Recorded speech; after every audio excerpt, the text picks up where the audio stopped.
Welcome to Level Up, where you get a score on video games. Here's a story from my childhood. There was a point where I actually discovered that I was a gamer, and this happened due to a friend I had who was also a gamer at the time, but our opinions were divided on one thing. I bought a Nintendo 64 while he got himself a Sega Dreamcast. This was actually really good because it meant we could both play twice as many games, until the point where we went our separate ways. This also meant saying goodbye to the Sega Dreamcast, since I wouldn't be able to afford my own for several years. Now I have to look back and thank my friend for introducing me to a game that I probably never would have heard of before. Power Stone 2 for the Sega Dreamcast. Oh, and this also means that once again, Capcom time! Yeah, I'm not even a big fan of Capcom, they just keep popping up in my reviews regularly since Dead Rising.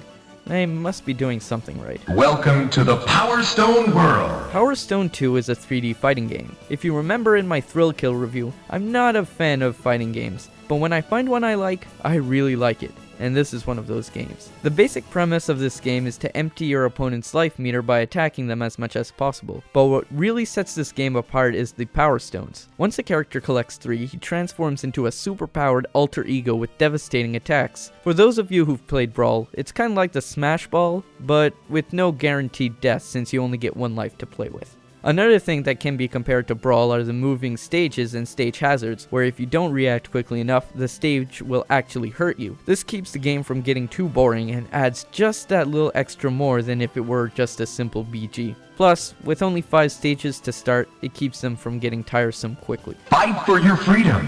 Escape from the castle! Now remove the interactive stages, remove the Power Stones. One more thing keeps this game really interesting: items. And I am telling you, this game has no lack of those. Honestly, that's good, because the characters' attack don't seem to have much variation and otherwise get repetitive. The items, however, keep things interesting by randomly popping up throughout fights. They range from guns and swords to thunder dragons and ice rods. I was frozen today! As a matter of fact, there are so many items that they actually made it so you have to make them in the item store, so it doesn't start off in too much mayhem. Though sometimes finding a new combination to make a new item can be tedious, it's often so worth it. What's going on here? I have a very bad feeling about this place. Now, what was that aspect from Thrill Kill I like that really sets fighting games apart? Oh yeah, the characters! Both games in the Power Stone series have interesting and diverse characters. This game gives you a total of 14 ones once you unlock them all, plus their power forms, which means it's technically more like 28. At the start of the game, you get 4 characters that are new to the series. There's Julia, an heiress with an apparent split personality disorder; Gourmand, a chef willing to do anything to get the greatest recipes in the world; Axel, a gunslinger with fighting skills to boot; and my favorite, Pete, a marionette who came to life.